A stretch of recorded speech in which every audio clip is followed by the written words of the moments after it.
নমস্কার, আজকে আমি একদমই হালকা মশলায় ডিমের ঝোল বানানো দেখাবো। এখানে ফুলকপি আলু সিদ্ধ করে ভাপানো আছে নুন দিয়ে হলুদ দিয়ে। আর এখানে এই যে ডিম সিদ্ধ, কাঁচা লঙ্কা, একটু পেঁয়াজ, একটু টমেটো।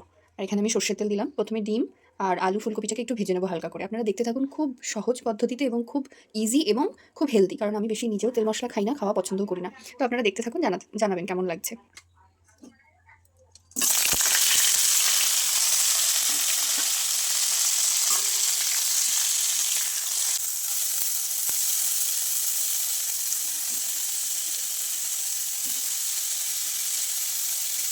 এখানে আমি ডিম দিলাম আর সিদ্ধ করা আলু ফুলকপি দিয়ে দিলাম। এখানে আলু ডিমগুলোকে ভাজছি, আপনারা দেখতে পাবেন এই ডিমের গায়ে এবার একটু লাল লাল হয়ে এসেছে। এই অল্প একটু ভেজে নিলেই হবে, আসলে খেতে ভালো হয় ভেজে নিলে। আর এই ভাজা মোটামুটি হয়ে গেছে, এটাকে তুলে নেব।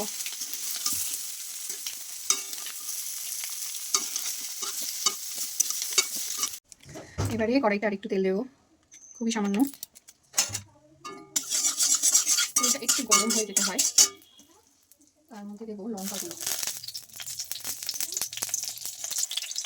তার মধ্যে দিলাম পেঁয়াজ আর লঙ্কা।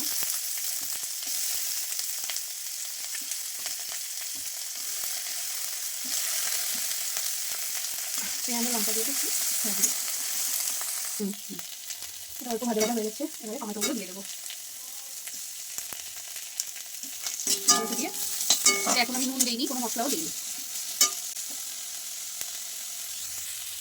এবার মোটামুটি ভাজা হয়ে গেছে, আপনারা দেখতেই পাচ্ছেন। এবার একটু নুন দিয়ে দেবো, কারণ ওখানে নুন দিয়েই ডিম আর ফুলকপি ওগুলো নুন দিয়েই করা। একটু নুন এই দিয়ে দেবো, কারণ এটার জন্য সামান্য নুন, একটু ঝোল হবে। এর মধ্যে দেবো একটু আদা রসুনের পেস্ট, এই অল্প, আর কিচ্ছু না। এটা একটু কষবো। এবার একটু জল দিয়ে কষবো, কষতে হবে, না কষে সব একসাথে দিয়ে দিলে হবে না। জল দিয়ে এটা আবার একটু সিদ্ধ হোক। এবার এর ভেতরে আমি মশলাগুলো দিয়ে দেবো। একটু হলুদ গুঁড়ো, এটা জিরে গুঁড়ো খুবই সামান্য। এটা হচ্ছে লাল মির্চ অল্প দিলাম, ধনে গুঁড়ো অল্প দিলাম। ধনে গুঁড়োটা একটু বেশি পড়ে গেল।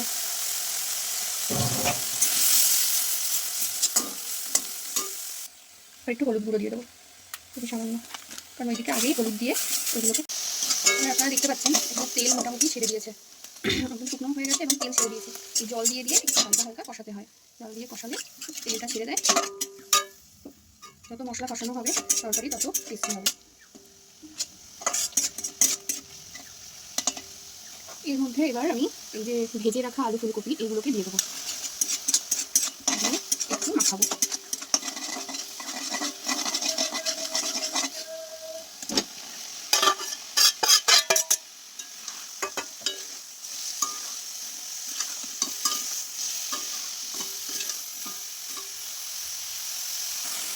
এবারে একটু জল দিয়ে মশলাটার মধ্যে এই সবজিগুলোর সাথে একটু কষাতে হবে। খুবই ইজি প্রসেস। আঁচটা মিডিয়াম আঁচে রাখবেন এই সময়, খুব জোরেও না খুব আস্তেও না, আঁচে রেখে। ডিমের ঝোলই কিন্তু আপনারা দেখেছেন আমি কতটুকু মশলা দিয়েছি, দেখতে পাচ্ছেন। এই মশলাটার সাথে এই ফুলকপি আলু এগুলোকে ডিমগুলো কষানো প্রায় ডান। এবারে এর ভেতর দিয়ে দেবো জল। তো আমরা একটু ঝোল রাখবো, একটু বেশি জল দেবো।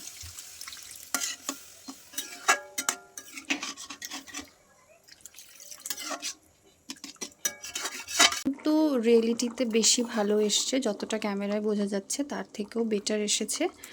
তো এটা হচ্ছে আমার ডিমের ঝোল রেডি, একদম হালকা মশলায় তৈরি।